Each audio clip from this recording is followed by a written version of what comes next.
Here I've got KRUGER MATZ Flow 6 Lite, and let me show you how to invert colors, how to apply dark dim on the following device.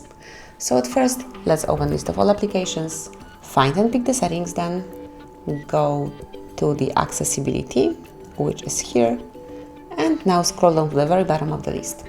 Once you see color inversion, simply click on this switcher, and as you can see from now on your display is black, you've got dark dim applied, and you can protect your eyes. It's very comfy for your eyes while reading some long documents.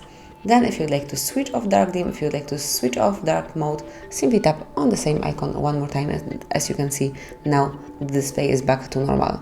So that would be all. This is how you can invert colors in your KRUGER MATZ Flow 6 Lite.